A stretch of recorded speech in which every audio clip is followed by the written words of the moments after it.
रजनीश जेके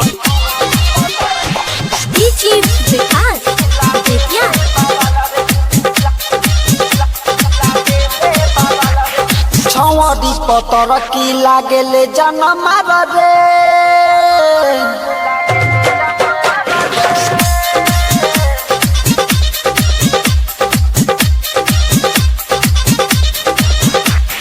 छौड़ी पतर की लागे जनमार रे देखिए के पागल बानी गोरे गोरे गला रे देख देख जब हंसले दिलवा में हमरा बसले ललकी ओढ़निया जब कमरिया में खसले कमर हिला के ई करे कमल रे होय छौड़ी पतर की लागेले बावल रे होय छौड़ी पतर की लागेले बावल रे होय छौड़ी पतर की लागे जान मार रे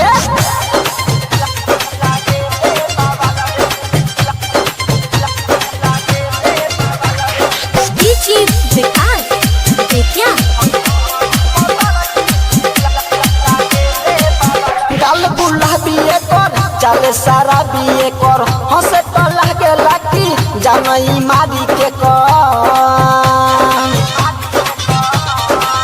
गाल गुलाबी कर चले सारा बिये कर हंसे तो लागे लागी जानई मारी के कहर का कोई दिलवा में बसल हमार रे होय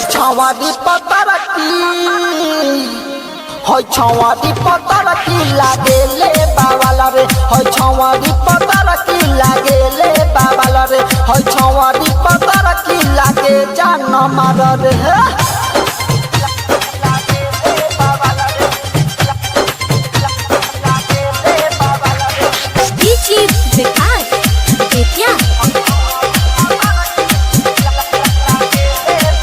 मन तो चंदन के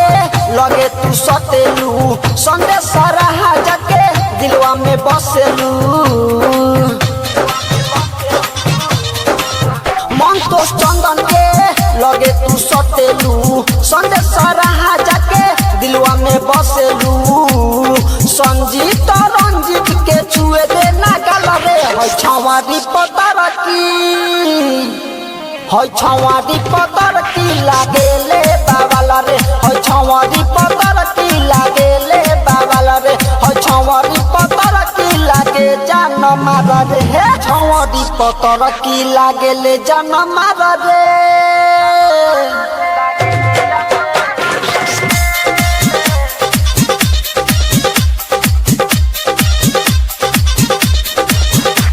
पतर की लागे जान मार रे देखिए के पागल बानी गोरे गोरे गला रे देख देख जब हंसले दिलवा में हमरा बसले ललकी ओढ़निया जब कमरिया में खसले कमर हिला के ई करे कमल रे होय छौड़ी पतर की कपारे फोड़ दे बुझले कि ना होय छौड़ी पतर की लागेले बावल रे होय छौड़ी पतर की लागेले बावल रे होय छौड़ी पतर की लागे जान मार रे चुलबुल रानी रिकॉर्डिंग स्टूडियो घीवट हाट चौक।